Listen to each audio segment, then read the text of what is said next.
Welcome back, creeps. Hey, y'all. Welcome back to another episode of Weekly Creep. This is episode 109. Okay. I found out, yeah. So this is probably the most prepared we've ever been because the next episode isn't even out yet. Oh, yay. Yeah. How was your week? How was your last few days since we recorded? Uh, it's all right. I started jogging in the mornings, like super fucking early, and I love it. Like it's giving me peace. Like I love it like no other. Whoa, okay. Like it's really fucking cool because it's like if you do it, like sure, it's still dark out, but like by then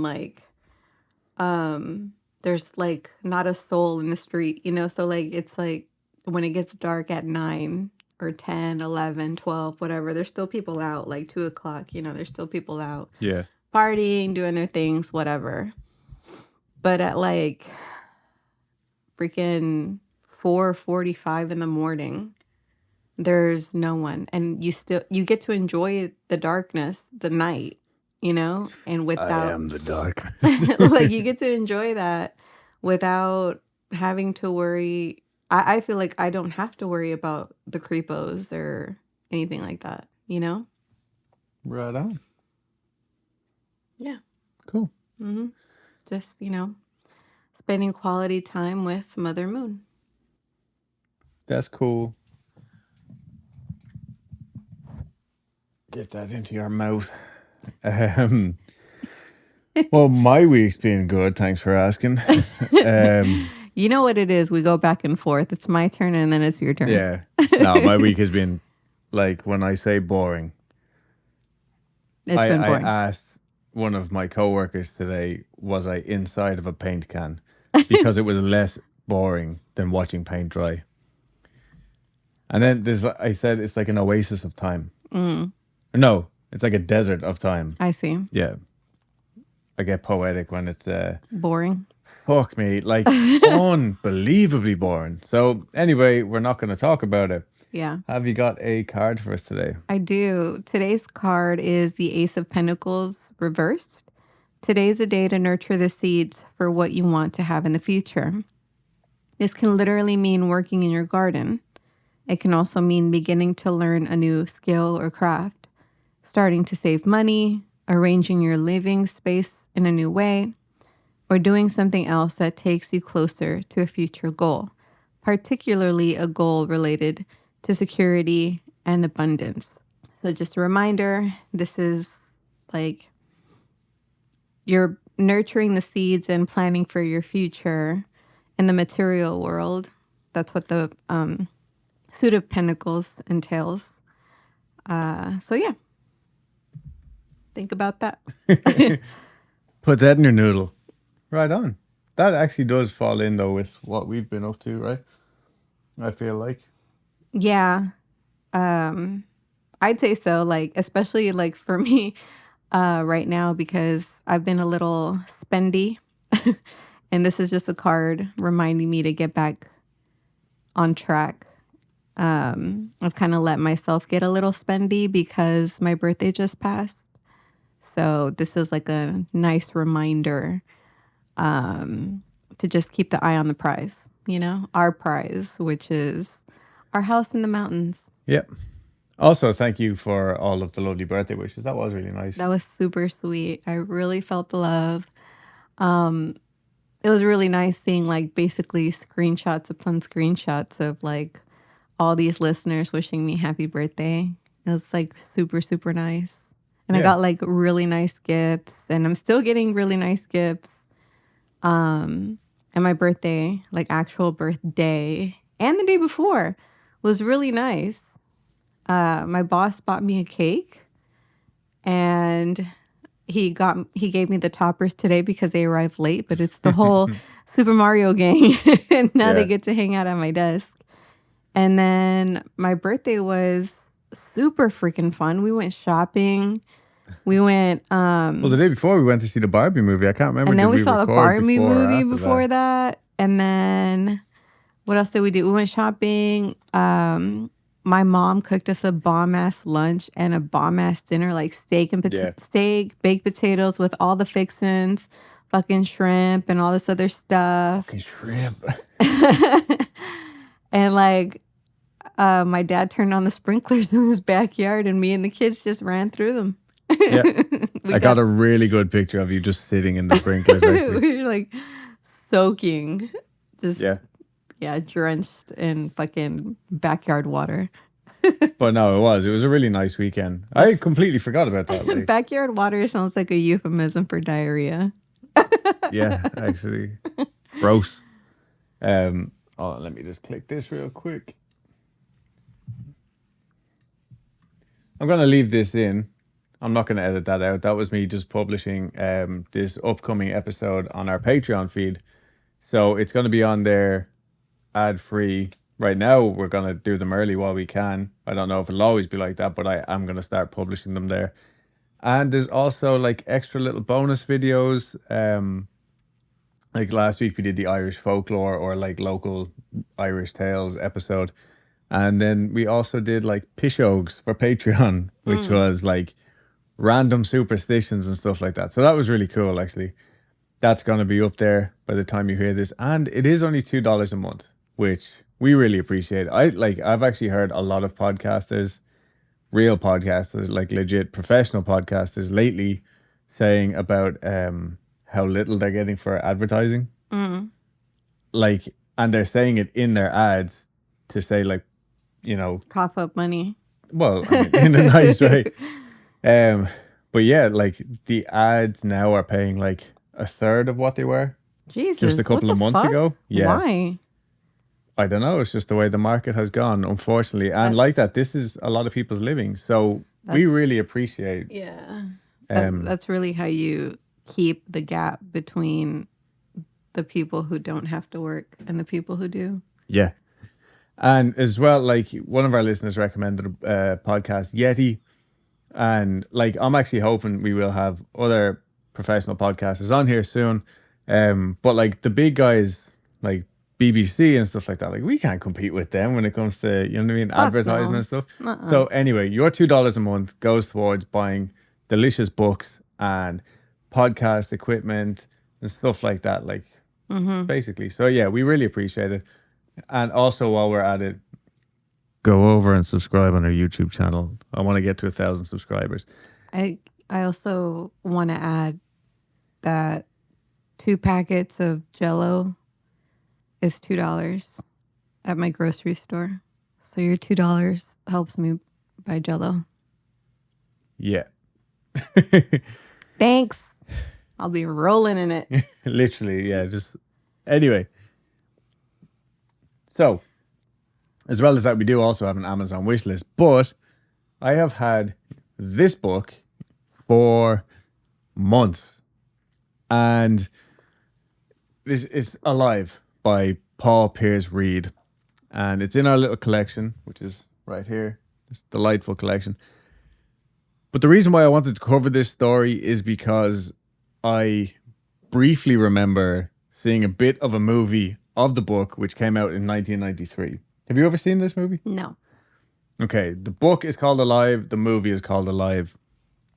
But yeah, I remember my dad telling me what it was about, and it's like just always stuck with me. It's like pretty macabre.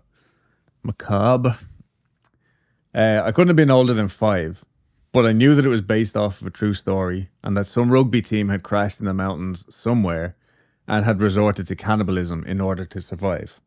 To quote Danny Torrance, they ate each other up. Oh, jeez. Is that really what he said? Yeah, in The Shining, remember? They talk about the Donner Party. Oh, shit. So this is, like, I've heard a lot of people refer to this as, like, the modern Donner Party. And we will cover the Donner Party one day as well. Yeah. But the thing that stuck with me wasn't the cannibalism so much as the fact that these guys actually survived. Yeah. Okay, and when I started reading the story, which the author, Paul Reid, put together based on his personal interviews with the survivors just a few short weeks after they returned to civilization. Damn. Okay, yeah. You know, whenever I see the word cannibalism, I think about me and the way I eat mangoes. It's pretty close, Anyways, I would continue. imagine.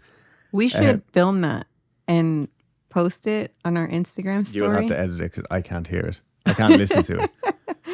But no, the thing that stuck out to me was just how far the human mind can be pushed without snapping and how intense the will to live can be. Like, and similar to the Tonga Castaways story, what a group of focused humans can achieve in even the most devastating conditions. Yeah, Now, I mean, it kind of reminds me of that story that you told about those kids. this is the metal version of that. Yeah, yeah. So, that being said, this is not a tale for the faint of heart. And while I won't be focusing on the gorier points, I will not be shying away from them if it's relevant to the story. Yeah, cool. This is the scariest book I've ever read. You have mentioned that before. I really think that. Yeah. I also watched the documentary on Hulu, which was just released this May, but I think, yeah, I've just lost my taste for mainstream documentaries and media. Like, it's probably about like 10 minutes worth of Actual story. Yeah, and Oh, that's a shame. I mean, like, they tell the story. It's not that, like, and you get to see, like, some of these boys are still alive. I mean, they're not boys anymore. They lean into the shock factor, though. It just didn't strike me in the right way. Okay. But check it out if you're interested. It's out there on Hulu. Yeah, it just did seem kind of exploitative. I see. Okay. And much like certain large scale podcasts, just overproduced. You know what I mean? Like, it might be 30 minutes worth of a show, but you're really only getting 3 minutes worth of I see. information. And my last note here is support your local podcasters and YouTubers, people. So I must have been really feeling it this day. Yeah. You're really on one. Yeah. So please, fasten your seatbelts, stow your tray table, and put away all large electronic devices as we prepare Oh, Lord. for takeoff. Oh, yeah. Around 6 in the morning of Thursday, October 12th, 1972, passengers and their families started showing up to Carrasco Airport just outside Montevideo in Uruguay. Everyone was in good spirits as they were flying to Santiago, Chile, for the second Old Christians trip. I'm trying to look at the camera because last episode I was literally just like this the entire time. So the Old Christians Club was founded a few years prior and was made up of alumni from the local Stella Maris College, which was actually a school run by Irish Christian brothers who had come up from Brazil to Uruguay. The college wasn't actually a college like we think of today, but more of a secondary or a high school, which same as my school back home. It's called the Christian Brothers College, but it's just a high school. It was for boys between the age of 9 and 16. Now, that's my next point. Yeah, my school was Clonkeen College. We didn't have rugby at our school though, because our teachers thought it was too English. That's a fact. We had a really Republican Irish teacher. Sick. So we played soccer. I mean, I didn't. People played soccer. Others played soccer. Yeah, which is also English, I guess. But I texted my cousin, Marcus, who's about to get married. Hell yeah. Shout out Marcus. It turns out not only does Clonkeen now have a rugby team, but his little brother Fionn is the captain. Nice. Yay, Fionn. Yay, Fionn. I will say, those 4 boys are built like brick shit houses, so I'm not surprised at Fionn. And also, lastly, I want to give a shout out to Emmett because I don't think we've ever actually shouted out Emmett. Emmett is my cousin back home, and he's one of very few Irish listeners. Oh, yeah? And he's like diehard, yeah. Oh, so, wow. Emmett, we really appreciate it, and we'll see you in a couple of weeks. Howdy, Emmett. Sorry about the siren in the background. Anyway. I had a brain fart. Anyways, continue. Anyway, the Old Christians formed a rugby team, and I think that was the whole point of the club to begin with, and they eventually became very good, winning the Uruguayan national championship in 1968 and 1970. In 71, they started to play Argentinian teams and then decided to make the trip to Chile and play there. Much like what a lot of the lads do back home still. Like particularly with soccer teams and stuff, they'll fuck off. Over here even now they're doing it and they'll be like Ballybrack boys versus Seattle, right? That's what Keane did. Yeah, I something think like so. that. Didn't he go to like Spain as well? Yeah, like it's great Yeah. if you're into, boy stuff. But to keep costs down, they chartered a Uruguayan Air Force plane and sold any empty seats to friends, family, and whoever wanted to go. The more tickets they sold, the cheaper it would be for everyone, and this method was apparently not an uncommon thing back then. So that first trip went swimmingly. The old Christians played the Chilean national team. Like, that's a big deal, like playing Yeah. the national team.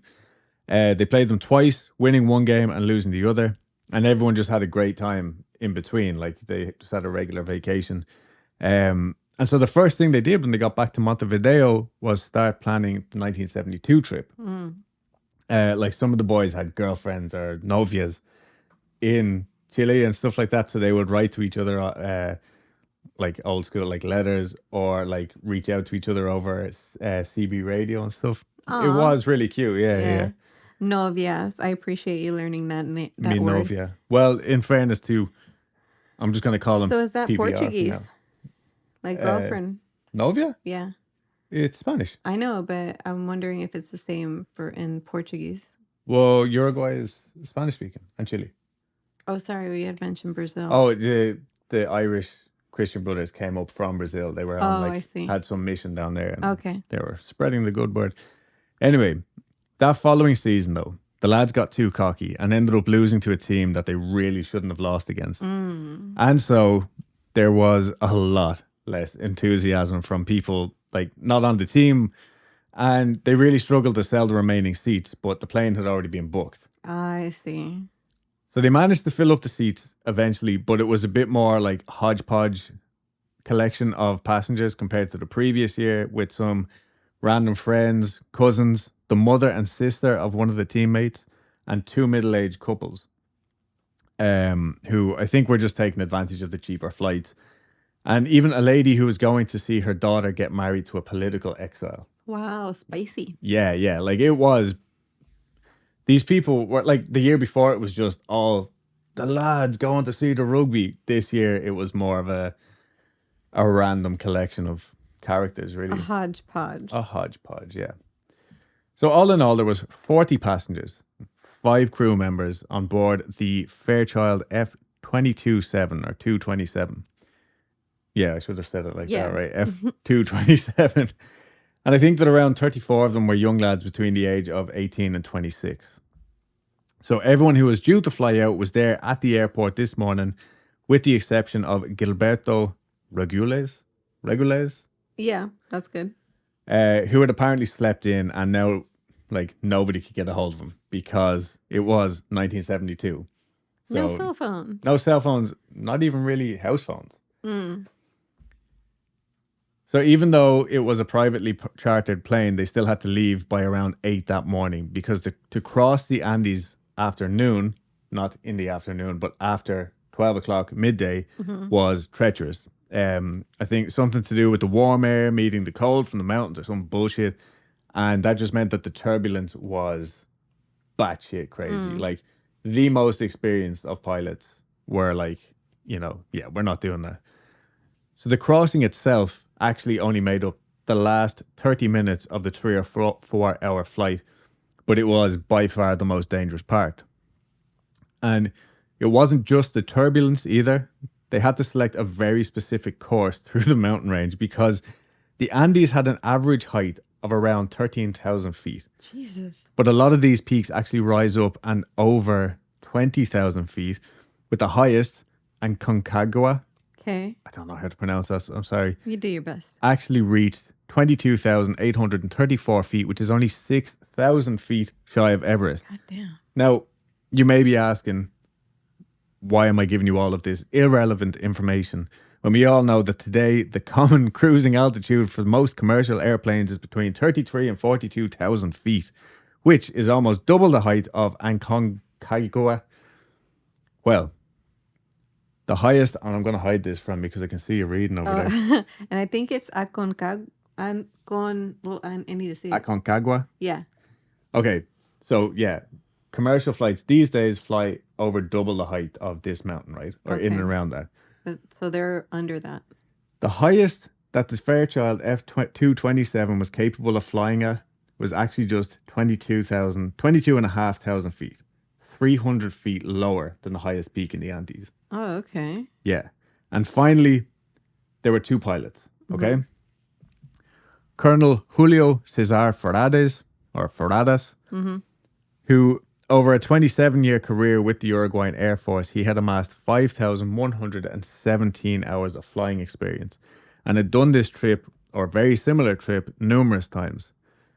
His co-pilot, on the other hand, was Lieutenant Dante Hector Lagarada, who, although older than Ferradas, was less experienced and had actually been sent to Ferradas to basically learn and get better, as he had already parachuted out of a T-33 jet previously. Like, he literally had to abandon the plane mid-flight Whoa. because of his lack of skill. Oh, Yeah. wow. Okay. I don't have proof of that. That's what the author made it out. Okay. So he was sent to the big dog to be like, just please teach him, because he is Air Force. It's not like we're just going to kick him out. Like, Yeah. and I googled the T-33, and I actually think it's a training aircraft. So He fucked up a training plane. no bueno la garada. They took off from Montevideo, or wherever the airport was. They took off from Uruguay at 8:05 that morning. Spirits were high, with the lads throwing a rugby ball to one another and everyone laughing and joking. And then, quote, suddenly they saw the Andes rising before them, a dramatic and apparently impassable wall with snow-clad peaks like the teeth of a giant saw. This author was really good. Like, I was buried into He's this like book. you when you're bored. Yeah. And feeling like apathetic. Yeah, so I had to steal that line because it was just too good not to. But as the Andes came into view, so too did the steward, to inform the boys that they would be making an unscheduled landing in Mendoza Airport, as the weather conditions over the Andes were just too unsafe to attempt. So with great disappointment and a particularly rough landing in Mendoza Airport, thanks to co-pilot Lagarada, the passengers of the Fairchild set out to spend a night or two in Argentina to wait for better weather. Okay. Roberto Canessa apparently said something along the lines of, well done on that landing, Mr. Pilot, because it was so shit. All right, like, apparently they just hoofed into the... Yeah. And then, like, this is something that really stressed me out, okay? When I was reading this... Is it because we're flying in 2 weeks? No, nothing to do with that, actually. But not one of the 45 had a phone, and they made no plans to meet back up. They were like, all right, look, we're in Argentina. Chill out. They'll fly in a few days. Don't worry about it. But, like, yeah, they just landed in Mendoza and immediately split up, right? They Simpler times. found whatever hotels and restaurants they could and just lived their fucking lives. Two of the lads left the city altogether to watch some car racing and all. Never been there before. They're just like, oh, fuck it, racing. Like, let's go. And anyway, the next morning, as Roberto Canessa and one of the lads were having breakfast, they spotted the pilots walking towards them. So they called out, hey, can we leave now or what? To which the answer was no. And so Roberto asked, are you cowards or what? Now, the pilot remembered Roberto being cheeky the day before after the rough landing and angrily said, do you want your parents to read in the papers that 45 Uruguayans are lost in the Cordillera? Ooh. Yeah. Suck on that, Roberto. A Cordillera, I think that's how you say shit. it. Well, he might be dead. I shouldn't say that. Get used to hearing the name Roberto, because there's about 5 of them actually. Oh, fuck. But no, specifically Roberto Canessa. But yeah, a Cordillera or Cordillera, I don't know if that's an English or a Spanish word, honestly. But it's a system or group of parallel mountain ranges together with the intervening plateaus and other features, especially in the Andes or the Rockies. So basically a vast expanse of, I'm pretty sure, uninhabitable mountain range, right? Okay. That is a Cordillera. Hostile mountains. Yeah. Which, like, that statement from the pilot, in hindsight, just seems like such an eerie premonition. But it wouldn't be the only one.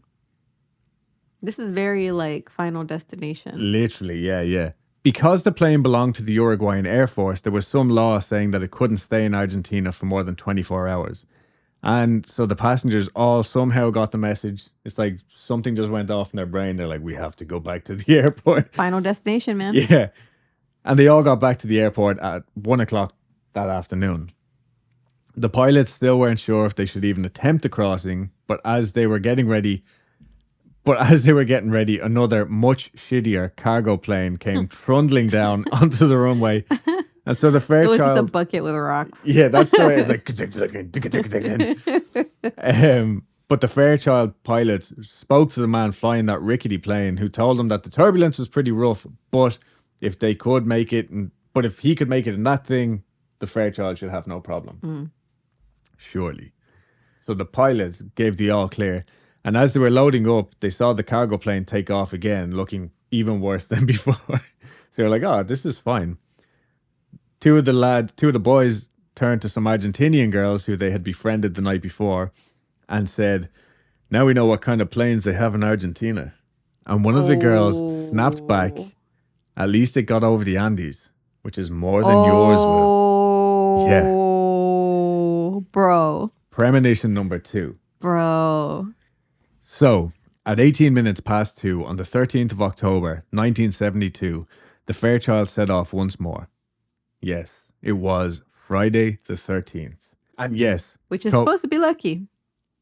No, it's not. And yes, co-pilot Lagarada was behind the wheel once again. That's a shitty one, right? Yeah. Okay. They had decided to go the safest possible route, and at 3:08 they turned to fly over the Cordillera. They estimated that they would hit the midway point at 3:21. This is where they would switch from Argentinian to Chilean air traffic control. So right on time, at 3:21, they radioed Santiago Airport and estimated that they would reach Curacao by 3:32. 11 minutes. 11 minutes. Curacao was a small town on the Chilean side of the Andes, but here's where shit gets really weird. Just 3 minutes later, La Guerrera radioed again to say checking Curacao and heading toward Maipú, which Why? is a funny name of a place. We'll never know. After estimating 11 minutes until the next check-in, 3 minutes later, he's like, all right, we're there. Okay? And then I had actually written, pause here for Maipú. Sorry. We have to bring levity to these things. Now, air traffic control had no reason to doubt him, so they gave the go-ahead to start descending, and the plane made a right-angle turn to get back on track to Santiago. At this point, they entered a cloud, and things got a little bumpy. La Guerrera turned on the fasten seatbelt sign and instructed the steward to make sure everyone had strapped in and not smoking before he went back to his own seat. But the boys were all still dicking around with the rugby ball. And when the plane hit an even rougher patch of turbulence, someone actually grabbed the mic, the intercom mic, and said, "Ladies and gentlemen, please put on your parachutes. We are about to land in the Cordillera." Jesus. Premonition number 3. The plane started to hit air pockets and dropped several hundred feet at a time.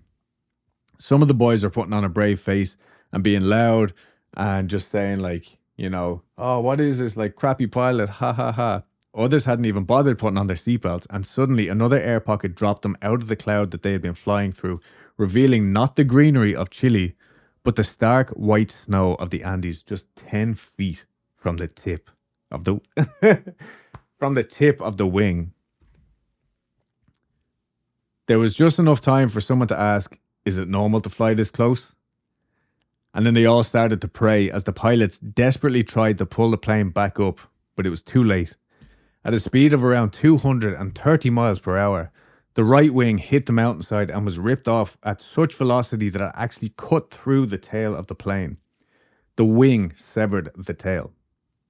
The steward, navigator, and 3 boys were ripped out with the tail, and then the left wing struck and was torn off, leaving the plane to slide down the valley on its belly until it eventually skidded to a halt in the snow, losing 2 more boys as it slid along. What the actual fuck? This sounds, you know what this sounds like? Final destination. It sounds like when a child is playing with a plane with like little Legos inside of it, And he's just like, rah, rah, Yeah. rah, and it's like just all flying and like little Lego men just flying. It fucking It's sounds nuts. like that. Like it sounds as ridiculous as that. Like, what's the word? Not ridiculous, but like, Outlandish, otherworldly. Like it's yeah, like yeah, super strange that something like that can could happen. happen. Well, just wait. The rate of deceleration ripped some of the seats and other fixtures up and sent pieces of metal and plastic flying. Gustavo Zerbino, one of 3 med students, managed to undo his seatbelt and stood firmly, like as you stand on a bus, literally stood with his hands pressed against the ceiling and rode the plane down, basically. Then, after the cacophony of screams as the plane was ripped apart and hurled down through the valley, there was sudden silence. It didn't last long, and Roberto Canessa shouted, "It stopped!"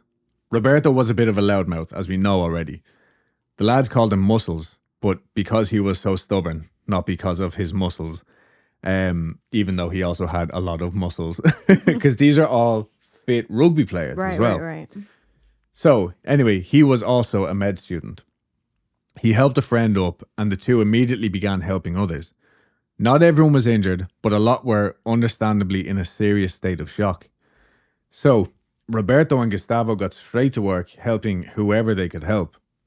And it needs to be said here too that Roberto, Gustavo, and another fella called Diego, Diego Storm, they were all med students, but they had very little experience. Like I don't think any of them had actually spent any time in a hospital or anything yet. I think they were in like the first and second year of whatever course they were doing. Mm-hmm. Diego was in a complete state of shock at this point too, but ultimately they were all way out of their depth in this situation regardless. Marcelo, the team captain, however, immediately took responsibility trying to wrangle the shock and keep the uninjured busy. The back of the plane was now just a gaping mouth where the tail had once been, and a few of the younger boys had gone out as soon as they were free of their seats and now sat smoking cigarettes, taking in the bleak scene that they found themselves in. It was just, I think, human reaction to just wander towards the fresh air, kind of. Yeah. Now, it was absolutely freezing, okay? And for the most part, they were all just wearing shirts, like short sleeve t-shirts, button-ups, and maybe sport coats. But that was it. And as these lads sat on suitcases looking at the snow-covered valley, they saw someone stumbling down through the snow. Every step this person took had them almost waist deep in snow. As they watched, they realized that it was one of their teammates, Carlos Valletta. They shouted and jumped up and down to try and get his attention, but he didn't seem to hear them. The boys even tried to go to meet him, but they couldn't get through the snow, and eventually Valletta stumbled, fell, and slid down the mountain out of view. Is that the last we'll hear about him? Yeah. Jesus Christ. Marcelo instructed the lads to drag the injured out into the snow, partially to make them easier to spot, but also so they could try and clear some of the chairs out and free up some floor space because the chairs had piled up in the front of the plane, becoming a mangled, screaming pile of metal, plastic, and people. The pilot Ferradas had died, but Lagarada was still alive. Barely. Okay, he was pinned by the controls and begging for a gun. What the fuck? Which they did have in the cockpit, but the boys were all devout Catholics. They're a Christian Brothers team. Mm. So they couldn't allow such a sin. So they tried to make him more comfortable, all the while he kept repeating, "We passed Curtico, we passed Curtico." The plane had crashed around 3:30, and not long after it started to snow, bringing visibility down to a minimum, and by 6 o'clock they realised that they weren't going to be rescued until the following day. So all bundled back into the plane on the limited floor space. Surprisingly enough, there were 32 survivors out of the 45 passengers and crew. They tried to build a wall out of suitcases and chairs and whatever they could get their hands on to block the wind, but it was still well below freezing. Most of them were still just wearing like their shirts, and they had placed the most severely injured in the only space that they could actually lie down. So most of the lads spent the night all kind of huddled together at the big hole where the tail was, drinking wine and like literally punching each other to keep the blood flowing and stuff. Oh, wow. And trying to keep their spirits up as much as they could, while in the darkness of the fuselage, their fellow passengers moaned and screamed, delirious from the pain of their injuries. So how many people were injured? Injured in total, I don't know. There was 32 survivors at this point out of 45. So 13 died on impact. And fun fact, the Andes actually had the worst snowfall in over 30 years that year. And according to the Chilean Air Force, at that altitude, at that time of year, the temperature went down to 30 or 40 degrees below Jesus zero. Christ. When Roberto Canessa described how cold it was, he said, "You could feel the cold from the pain in your bones." Right, yeah. So, What? like, unimaginable. So you could feel the pain in your bones from the cold. As in, like, you were literally frozen to the bone. Okay. Yeah. Cool. Say that, man. It was much more poetic the way he said it. The following morning, after a very sleepless night, they found that some of the more severely injured had died or were on the cusp of death. And so the lads who were able to helped those that they could help. La Guerrera was now dead, meaning the boys only had one crew member left to help with the logistics of survival. Because remember, these guys were Uruguayan Air Force, regardless of what had just happened. So the surviving crew member, however, had done nothing but weep since the crash and had lost control of his bodily functions. His name was Rock, and although they didn't say anything about like physical injuries, he was clearly going through it. And like, here's the other thing, right? Some of the boys had just either out of complete shock or concussion.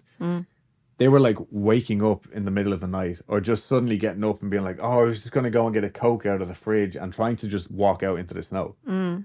And this guy literally thought maybe he was paralyzed, who knows, but I think it was more of a mental thing rather than the injuries. Yeah. But now the guys had to deal with, like, this plane was already cut almost in half, very limited space, and now, like, not everybody can control their bodily functions.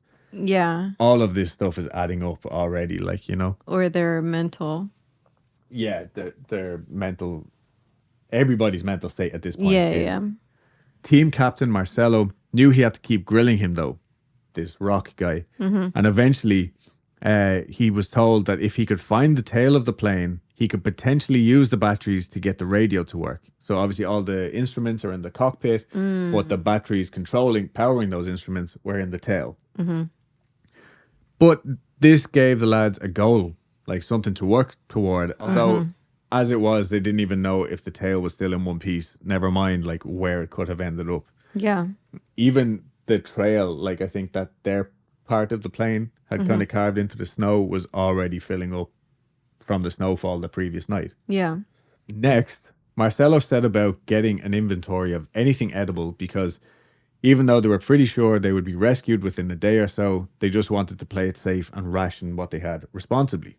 Like, again, when I say this is, like, this whole story is a testament to, I guess, like, the strength of a team, right? Like, and even, like, they just kind of immediately fell into formation, pardon the pun, like, as if they were on the field. You know what I mean? Like, Marcelo was like, "Right, you three," because he just knew who worked well together. Three of the guys were like cousins and shit. Yeah. It's like, "Right, you three go do this, you two do this, blah, blah, blah." So, of the 8 bottles of wine brought on by the pilots, because they bought cheap wine and when they stopped off in Argentina, only 3 remained, as the boys had been sipping away the night before. But otherwise, they had a bottle each of whiskey, cherry brandy, creme de menthe, and half a hip flask more of whiskey. Food-wise, they had 8 chocolate bars, 5 nougat bars, some loose caramel sweets, a few dates and dried plums, a packet of salted crackers, 2 cans of mussels, which is gross. Random. Yeah. A can of salted almonds, and 3 small jars of jam, peach, apple, and blackberry. Separate flavors, not 3 jars of peach, apple, and blackberry jam.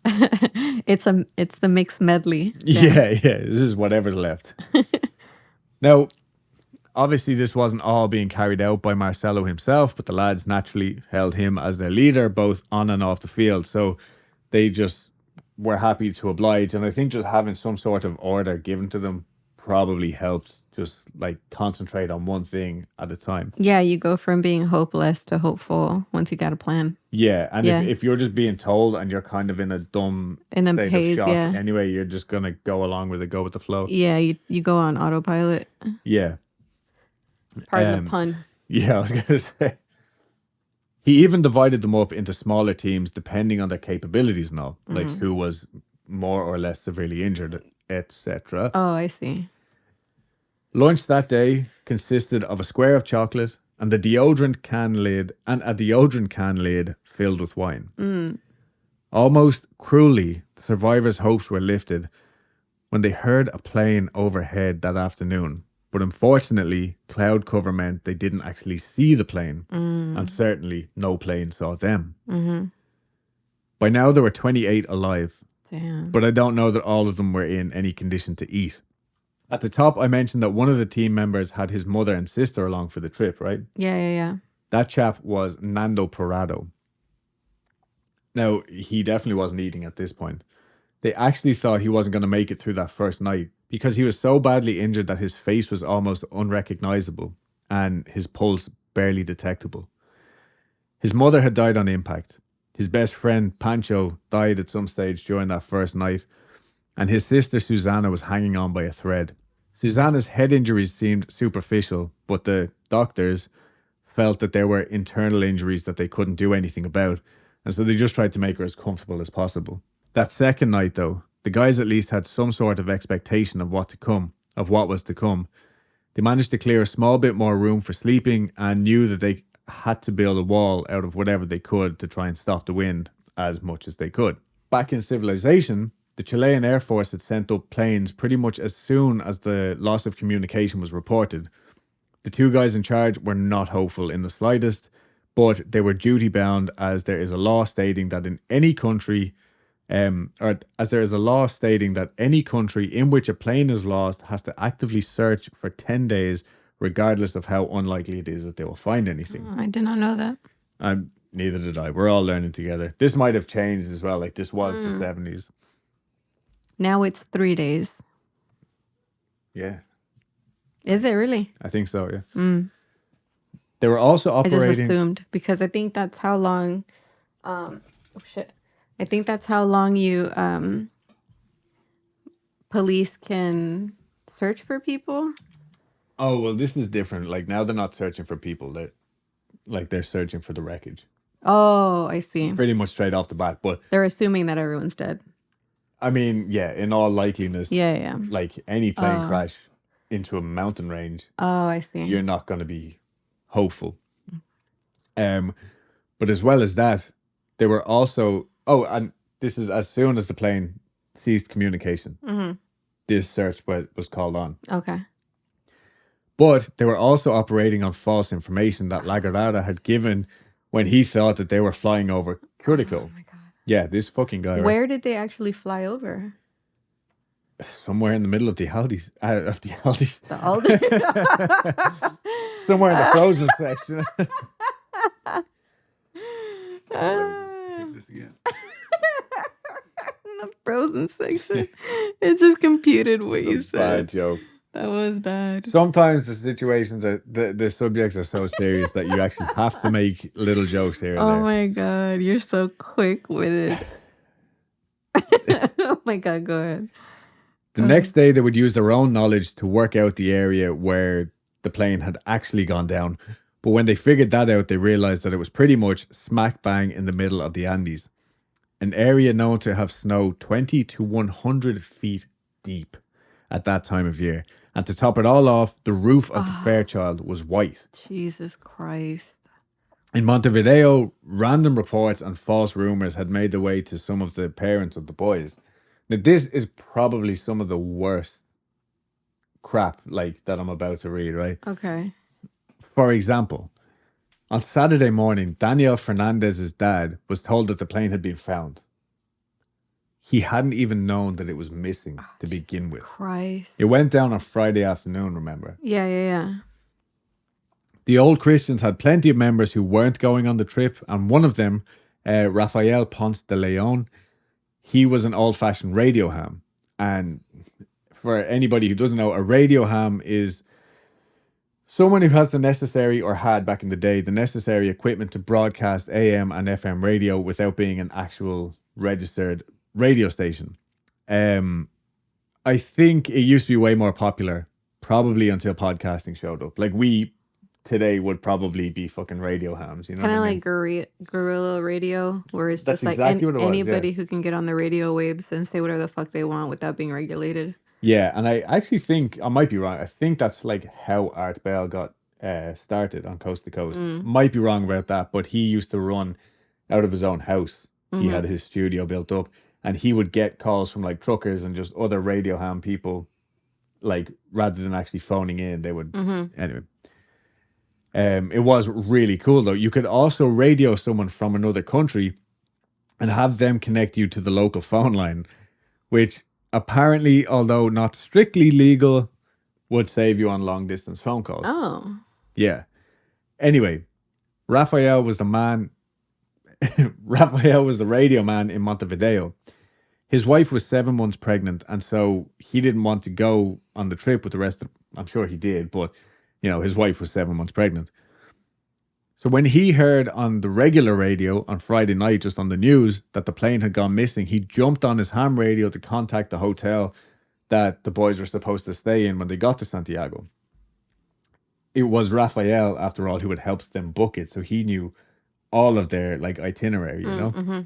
So when he got through to the hotel, he asked reception, had any of the old Christians checked in, and was told, yes, they had.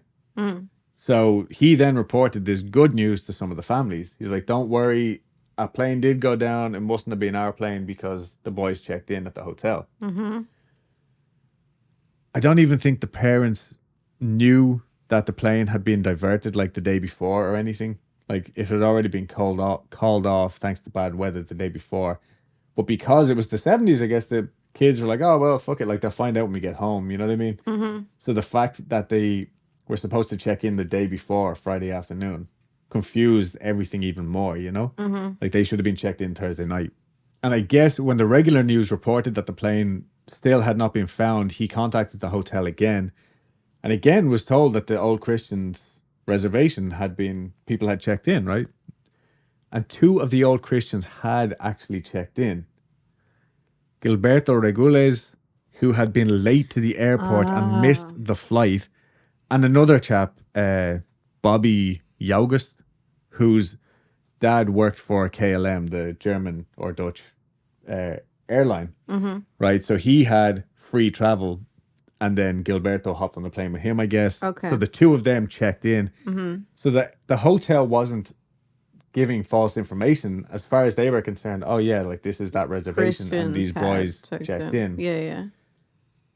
But then Raphael had to go and tell whoever he had told that the boys had been found that I'm really sorry, like they actually haven't. Yeah.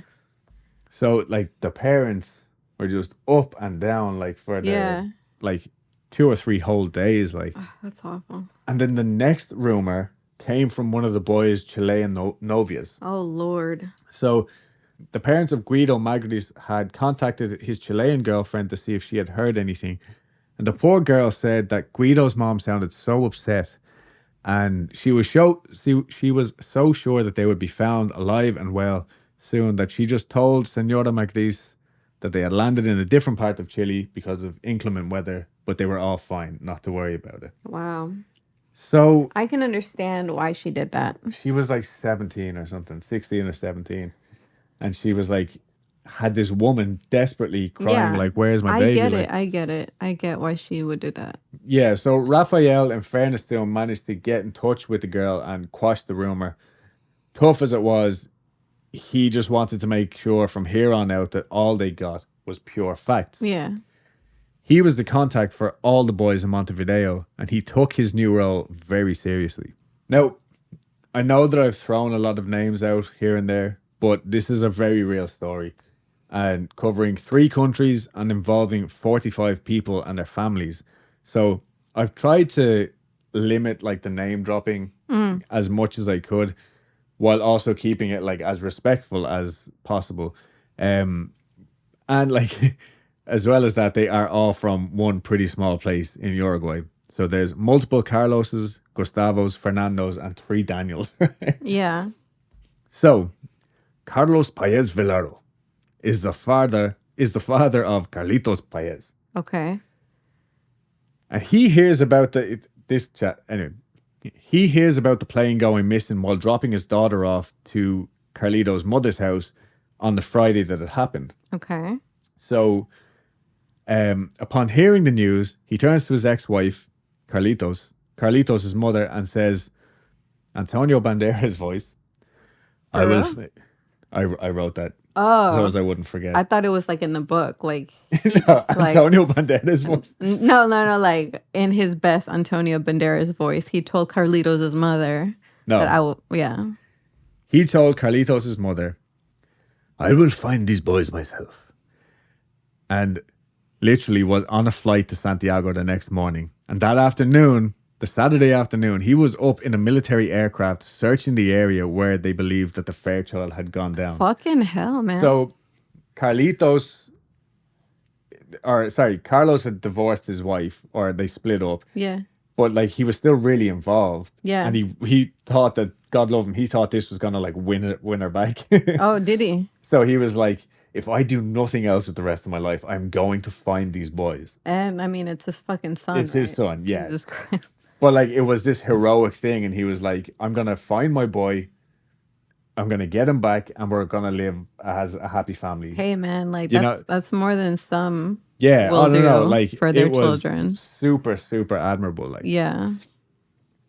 now, he was by no means the only parent trying to find their child. Like another 22 had actually flown down to Santiago and were in the airport when Carlos landed from his first search.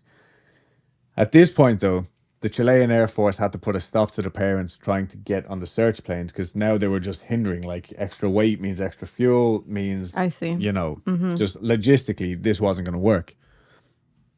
So the plane went down, the Fairchild, the plane that the boys had been on, went down on Friday the 13th. And by the morning of Monday the 16th, a search party made up of the Cuerpo de The Socorro. Socorro Andino volunteers who specifically searched for people in the Andes. Oh, wow.